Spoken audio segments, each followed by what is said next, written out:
फातिमा गुड्डी से कहती है कि देखो मैंने तुम्हें इन सब चीज़ों की परमिशन तो दे दी है, लेकिन इस चीज़ का जिक्र बिल्कुल भी अपने चचा चच्ची से मत करना, क्योंकि सारा इल्ज़ाम वो मुझ पर ही धरेंगे और उन्हें ऐसे लगेगा जैसे मैंने ही सब कुछ किया और जानबूझ के ये सब कुछ कर रही हूँ।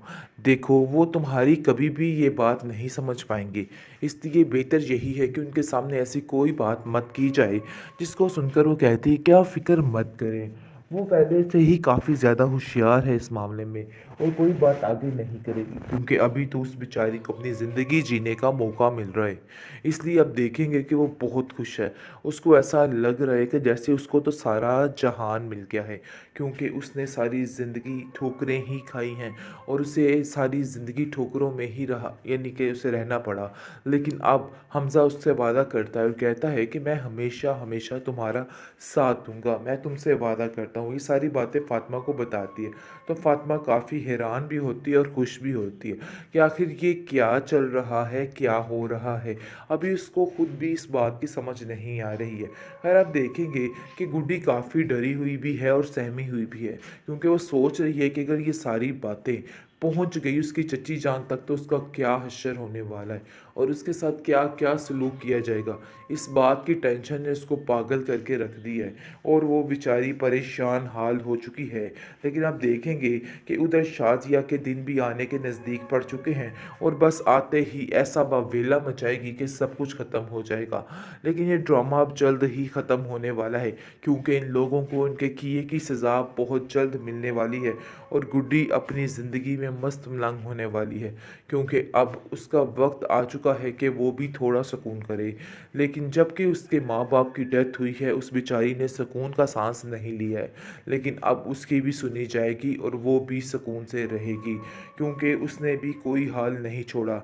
और शादिया जो है वो उधर अतावली हो चुकी है कि कब मैं घर जाऊं और जाकर इस गुड्डी के कान खींचूं, क्योंकि उसके हाथ में भी खुजली शुरू हो जाती है कि पता नहीं मैंने कब जाना है और कब जाकर इस गुड्डी के कान खींचने हैं और उसको जलील करना है। वो लोग इस कदर आदी हो चुके हैं कि बस उन लोगों को कुछ समझ ही नहीं आ रही है, उनको गुड्डी के अलावा कोई नहीं। कैदी है तो कैदी ही ठीक है, हमारी मर्जी, हम इसके साथ जो मर्जी करें, आप लोगों को कुछ भी बोलने की ज़रूरत नहीं है।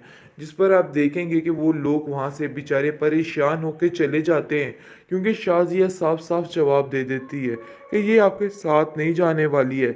इसलिए आप देखेंगे कि दूसरी तरफ हमजा जो है वो बहुत रोता है आके और कहता है कि आप नहीं समझ रही हैं कि उन लोगों ने तो सिर्फ़ और सिर्फ उसको एक कैदी बना के रखा हुआ है और उन लोगों का कोई भी मकसद नहीं है।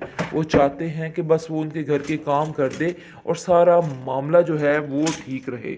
औरंगज़ेब कहता है कि मुझे समझ नहीं आ रही है कि आखिर ये मान कैसे गया। कल तक तो ये इस बात के खिलाफ था और आज इसको ऐसा लग रहा है कि जैसे इसको साथ लेके जाना ही इशरत की सेहत का राज है। आखिर कैसे हो गया? उनका भी दाल में कुछ काला लग रहा है, क्योंकि जहांगीर भी किसी मकसद मकसद के बगैर कुछ ऐसा नहीं करता है, क्योंकि वो भी जानता है कि इसके पास अच्छी खासी दौलत है और इस दौलत को पाने के लिए वो कुछ भी कर सकता है। इसलिए वो भी ये चाल चल रहा है, लेकिन मैं ऐसा नहीं होने दूंगा। ये बात तो तय है कि गुड्डी वहाँ पे कभी भी नहीं जाएगी, क्योंकि अगर गुड्डी वहाँ पे चलेगी तो मामला ख़राब हो जाएगा। तुमने बहुत अक्लमंदी की शाजिया जो गुड्डी को वहाँ पे नहीं भेजा, वरना आज काफ़ी हद तक मसला ख़राब हो सकता था। तुम्हारी वजह से आज मैं बच गया। जिसको सुनकर वो कहती है अरे भाई मुझे तो पहले ही समझ आ गई थी कि माजरा क्या होने वाला है।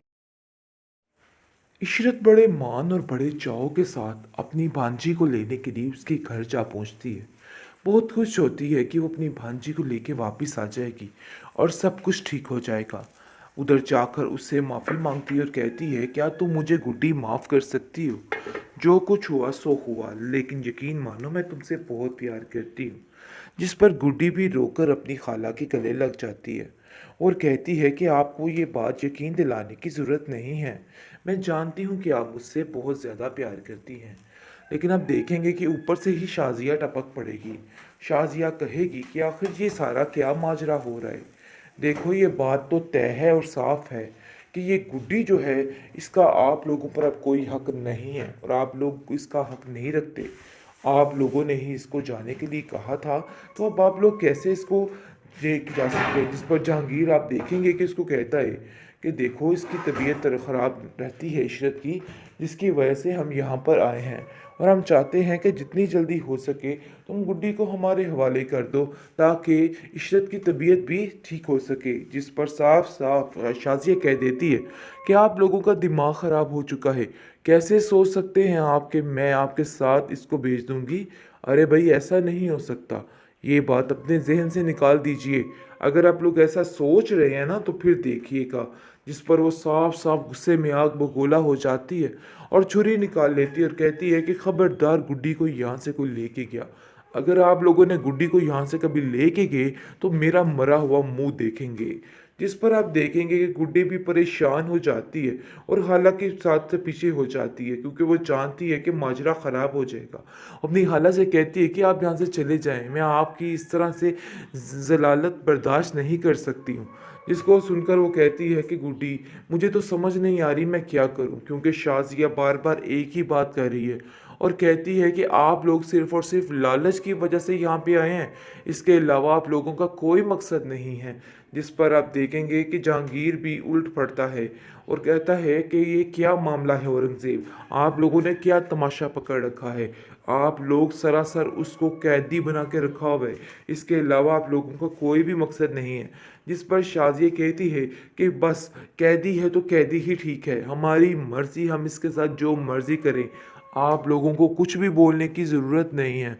जिस पर आप देखेंगे कि वो लोग वहाँ से बेचारे परेशान होकर चले जाते हैं क्योंकि शाज़िया साफ साफ जवाब दे देती है कि ये आपके साथ नहीं जाने वाली है। इसलिए आप देखेंगे कि दूसरी तरफ हमजा जो है वो बहुत रोता है आके और कहता है कि आप नहीं समझ रही हैं कि उन लोगों ने तो सिर्फ़ और सिर्फ उसको एक कैदी बना के रखा हुआ है और उन लोगों का कोई भी मकसद नहीं है। वो चाहते हैं कि बस वो उनके घर के काम कर दे और सारा मामला जो है वो ठीक रहे। औरंगज़ेब कहता है कि मुझे समझ नहीं आ रही है कि आखिर ये मान कैसे गया। कल तक तो ये इस बात के खिलाफ था और आज इसको ऐसा लग रहा है कि जैसे इसको साथ लेके जाना ही इशरत की सेहत का राज है। आखिर कैसे हो गया, उनका भी दाल में कुछ काला लग रहा है क्योंकि जहांगीर भी किसी मकसद के बगैर कुछ ऐसा नहीं करता है, क्योंकि वो भी जानता है कि इसके पास अच्छी खासी दौलत है और इस दौलत को पाने के लिए वो कुछ भी कर सकता है। इसलिए वो भी ये चाल चल रहा है, लेकिन मैं ऐसा नहीं होने दूंगा। ये बात तो तय है कि गुड्डी वहाँ पे कभी भी नहीं जाएगी, क्योंकि अगर गुड्डी वहाँ पे चलेगी तो मामला ख़राब हो जाएगा। तुमने बहुत अक्लमंदी की शाज़िया जो गुड्डी को वहाँ पे नहीं भेजा, वरना आज काफ़ी हद तक मसला ख़राब हो सकता था।